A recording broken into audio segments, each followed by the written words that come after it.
Hi everyone, welcome to or back to my channel. If you're new here, my name is Shea and I'm an American who's been living in Bologna, Italy for 2 years now. In today's video, I want to reflect on some of the culture shocks I had when I moved from the US to Italy, because I've been thinking about some of these things now that I've been here for a few years and how a lot of these things just seem normal to me and how I even experience a little bit of reverse culture shock when I go back to the US. So I thought this would be a fun video because it's always interesting to see the differences between the US and Italy. So let's get into these culture shocks. One thing that was really different for me when I first got here was that a lot of businesses close for a certain amount of hours in the afternoon. So it's really common for small shops or restaurants to close between 2 and 4 p.m. or 5 p.m., basically a few hours in the afternoon, and then they reopen again. A lot of smaller shops typically have a break between 2 and 4:30 or 2 and 5, so you always have to check online if you want to go somewhere. Because for example, one time I wanted to go print something out, so I had to go to a print shop, but they were closed during this amount of time, so I had to choose to go before or after. So things like that, I'm just not used to it because in the US we don't have that. They're just, the stores are open all day. And then as far as restaurants, they basically have their lunch hour and then they close and reopen for dinner. So a lot of times, especially if you're going to a small town, if you end up arriving around like 1 or 2, you should think about getting lunch right away, because as I mentioned, if you end up somewhere and you're there around 3 or 4, it's going to be really hard to find a food place. I feel like in the US, it doesn't really matter if you have a late lunch. You can always find something, but here it's a little bit different. And speaking of meals, the second thing that was a culture shock for me was that dinner here happens a lot later. In the US, I think it's totally normal to have dinner around 6 or 6:30, maybe even earlier. I think whenever I go home, my parents have dinner around like 5:30 or 6, which now to me seems so early. But here in Italy, it's totally normal to have dinner around 8 or 8:30, which when I first got here, I was like, how? I'm so hungry. Like I want to eat at 6 p.m. And still, especially if I'm making dinners at home, sometimes I will have dinner at 6:30 because I'm hungry and I just want to eat dinner. But if you go out to dinner, it's very common to make reservations around 8 or 8:30. But also here, it's very common to do aperitivo, which is like drinks and a little snack before dinner. Usually when I do aperitivo, I end up just having that for my meal because you can get like a huge board of meats and cheeses. It depends. Sometimes aperitivo does become my dinner, but a lot of Italians kind of have it before, so that happens around like 5 or 6. And then that way it can like tide you over for dinner. The third culture shock is that people stare here a lot. People are always just staring. I always feel like there's eyes on me. And a lot of people say like, oh, it's because people can tell that you're a foreigner or you're blonde, whatever. Makes sense. But I've just also heard from my other American friends who are also very aware of the fact that people are constantly staring. And I've heard other people who live in Germany, for example, like other foreigners who live in Germany, and they say in Germany it's even worse. Like people really, really stare. So that's kind of like the joke that I've heard as well. I just don't understand why. Like I think it's just acceptable for people to just stare at you. I mentioned in a previous video that I was on a bus once with my friend, and this woman was just like, when we walked by her on the bus, like turned around to keep staring at my friend specifically, not like the both of us. She was just staring like daggers at my friend. Like I couldn't tell if she looked angry. I couldn't tell if she recognized her, if she was just so fascinated by my friend. I have no idea. And I could tell, I kind of like glanced at the woman, but I don't know. I understand people watching. Like I love a good, people watching, but not just like obviously staring at them. Or like my favorite is if you're waiting in line and people will just turn all the way around to like just stare at you. Like turn back around, don't look at me. I don't know, people here have no shame, I guess. Speaking of lines, this is a mini culture shock. Speaking of lines, Italians like don't know how to make a line. It's funny to me because when Italians line up, it's really just like a group. They all crowd around. It's a crowd. There's no line. When I'm waiting in line somewhere, it makes me so anxious because I can sense like the people start to move up. Like they will stand right next to you in line. And it makes me anxious. I'm like, are they trying to get in front of me? Like, and sometimes they do. Sometimes I'm like, there is a line, but people just walk in front of you. I've been ordering and I've been in line at a cafe, and usually people will ask you, in Italian, are you in line? Yes, I appreciate that. But there are some people who will just like, they see you, they look at you, and they just don't care. But yeah, the whole lining up thing, is not. I just feel like the way Italians make lines makes me so anxious because it's not like a single file. It's just, let's all crowd around. My next culture shock is just watching the way Italians debate or argue. I think a lot of people who don't understand Italian think that Italians are always yelling or fighting, which it can sound like that, but actually I think they're just like very passionate about what they're talking about. Like if they are arguing, they're not really like fighting. Like I feel like people in the US, especially if you bring up like a political topic, like people get super angry. But here in Italy, you can have discussions. They just get very passionate about the point they're trying to make. So it sounds like they're yelling at each other. It sounds like they're mad, but like I don't think they actually are. They're just very heated and passionate.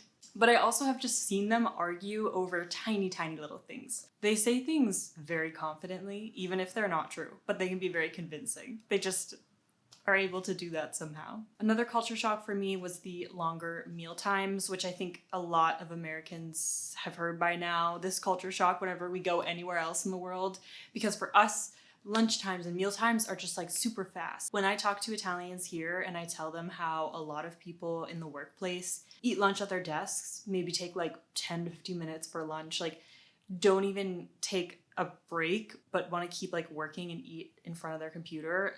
The Italians are just like mind blown because it's so wild to them. Most of the Italians I know have at least like an hour lunch break, and you go have lunch, you like get away from work. You're not sitting at your desk. You're actually taking time to enjoy lunch and like talk with your colleagues or be around other people, enjoy your time. A lot of Italians have like Sunday lunches with their families, and that takes a while. I feel like we don't have this kind of tradition in the US. I do feel like even if you go out to meals with your friends, like you're not spending a lot of time. It's very rushed. Even when you're out at restaurants in the US, the waiter will constantly come by and be like, do you need anything else? Do you need anything else? You feel very rushed. They'll even bring over the check while you're still eating. You're trying to finish your meal and they're kind of like, okay, bye, let's go. Whereas in Italy, it's a lot more laid back and chill.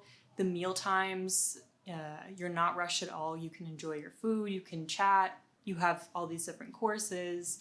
You have like the first course of pasta and stuff, and then, you know, your main, you get coffee at the end. So it's just a lot more relaxed. The next culture shock was certain, I guess, just like rules of being polite or like greeting. For example, when you go into a cafe or a store, you just walk in and you immediately say, ciao, buongiorno, like to immediately greet the people when you're walking in, which is very much like a courtesy, like politeness thing that you just do. And I feel like sometimes that happens in the US if it's like a small little coffee shop, but you wouldn't walk into like some big store and be like, hey everybody, you know, like that's just not a thing that we do in the US. And I feel like it's nice here because you walk in and you say buongiorno, like even if you're not directly looking at someone, you just say it, and then usually like all the baristas or the people in the restaurant or store will be like, ciao, buongiorno, you know, that kind of thing. So it's nice. And I feel like if you don't do it, it's not like super frowned upon, but it's just like a courtesy thing that you do when you walk in somewhere. Also, just within their language, they have the formal form, like in Spanish and a lot of other languages. There's just a different form that you use when you're talking to someone older than you, someone that you don't know, someone in a professional setting. So there's just that level of like formality that is built within the language. My next culture shock that is really frustrating actually is that most Italian places don't have screens in the windows, which is just insane to me because first off, air conditioning is not widespread in Italy. They do have air conditioning. I mean, I'm lucky enough that I literally have air conditioning in this room and in my apartment, but that's rare. I've lived in about 5 different apartments here in Bologna, and it only had air conditioning in 2 of them. So air conditioning is not really popular here because it's also very expensive, and that's another culture shock about air conditioning not being everywhere. As someone who's from Arizona, air conditioning is a necessity. But yeah, because here in the summer you leave all your windows open, so of course your house just gets filled with bugs and mosquitoes. I've had wasps and bees inside my apartment because there's no screens on the window, and to me that just seems like common sense. Like, it would make things so much better. I would have my windows wide open if I had screens. Most Italian apartments don't have screens, and I'm sure you could get them installed. I just don't understand why it's not a common thing. I feel like it would solve so many problems. You wouldn't have all these bugs in your house all the time. I don't know. Again, who knows? If someone could give me a good reason why there aren't screens on the windows here, that would be great. And my next culture shock is that dryers are not very common here. Of course they exist. Some people have them. People always come at me when I say, oh, they don't have dryers here. Like, yes, of course they exist. You can get a dryer here. But all of the 5 apartments that I've lived in here, and including my apartment when I lived back in Rome, did not have a dryer.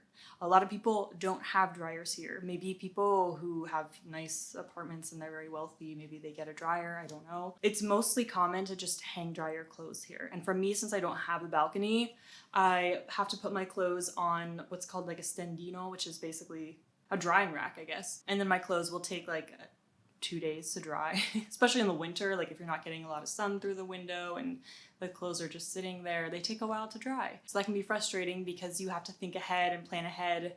If you know you need certain clothes for a certain day or for a certain trip, you have to think, oh, I have to make sure I do my laundry ahead of time. So, but of course, dryers, there's positives and negatives. It would be more expensive, and also, you know, drying your clothes at high heat can probably destroy them faster. So I guess, you know, good and bad. But I definitely am looking forward to having a dryer when I go back to the US. My next culture shock is that here in Italy, you basically have to do everything in person or maybe by phone. This is something that I really cannot stand because at least in the US, I would say that things are very efficient because you can do a lot of things digitally.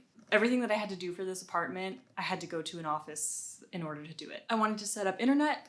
I had to go into the actual internet, like Vodafone store or Fastweb, and long story short, internet didn't work out, so I don't have internet in this apartment. Long story, don't want to get into it, but another fun thing about organization and Italian stuff. And then setting up my trash tax payment, which here in Bologna, you also need to get a card to open up one of the bins for like the trash sorting.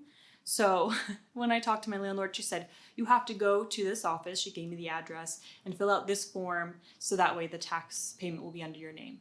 And I said, oh, okay, great. So is that where I also get the card? She said, no, that's in a different office. Like, this is very typical for Italy. You can do one thing here, but then you have to go somewhere else to get another thing.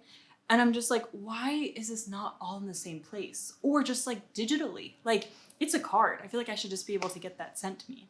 Finally got that all figured out. I had to go to an office, pick up my card. I also will have to go back to that office because apparently they can't send me the bill because I don't have the ability to log into this like system that Italians use because I'm not Italian. So I'm gonna have to go back to the office when I have to pay my bill. I'm just not even thinking about that right now. And then of course, to actually do the switch to all the utilities in my name, also had to go into an office and bring a bunch of documents, fill out a bunch of documents, and that was just a nightmare. But luckily, once I got it all figured out, I'm good to go. I don't want to have to think about when I have to do that again when I inevitably move, but really hate that nothing can be done online because, for example, when I moved in LA, when I switched the utilities to my name, everything can be done online super fast. You get an email confirmation that's like, okay, now you're paying the bills kind of thing. Don't even get me started on the renewal for my permit to stay. I wish that stuff was also online. At least the renewal I feel like could be online,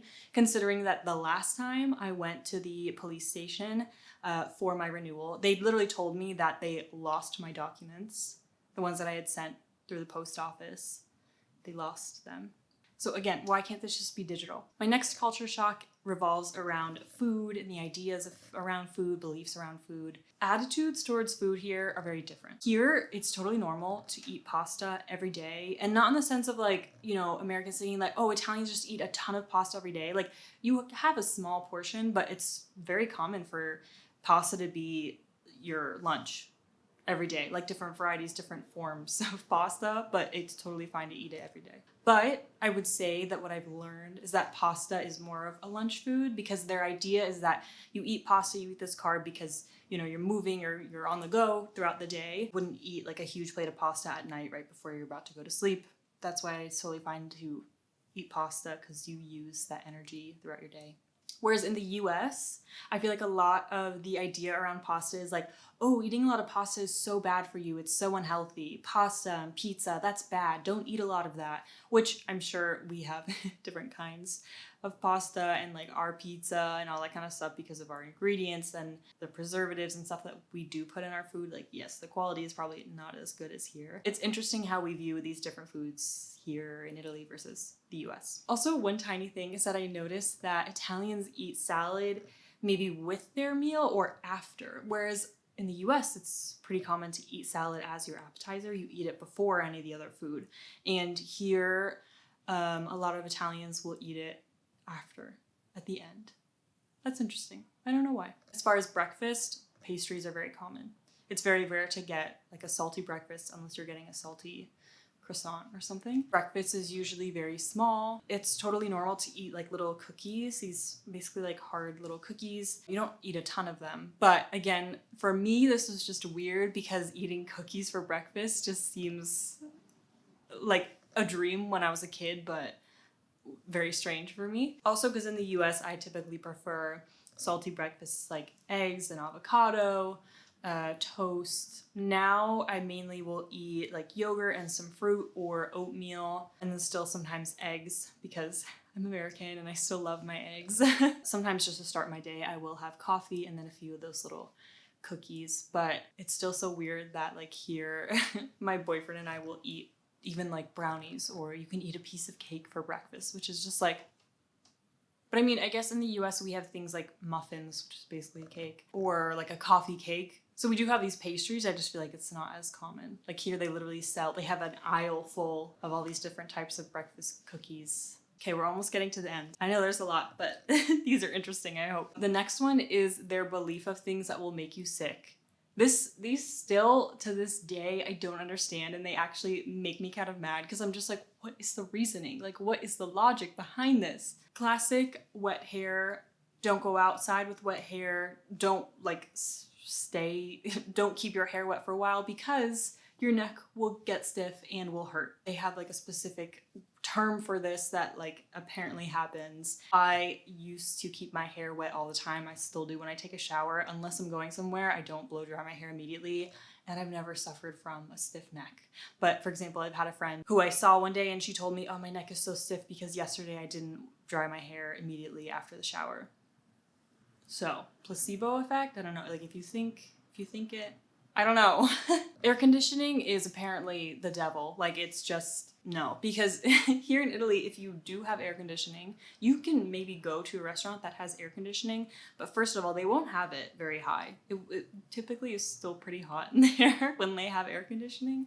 So they don't blast it. Not that it needs to be blasted, but it's never used like super strong. And you definitely cannot sleep with the air conditioning on. As Italians think that if you sleep with the air conditioning on, you will wake up sick, sore throat, you'll feel bad. If that's the case, I don't understand how I wasn't sick every single day of my life growing up in the US. I kind of get if the air conditioning is on way too high, like it's very cold, it's like a huge blast of air, you may wake up, like I could wake up kind of feeling like a dry throat just because you have this air blasting on you. And I definitely don't think I've gotten like a full-blown cold from air conditioning.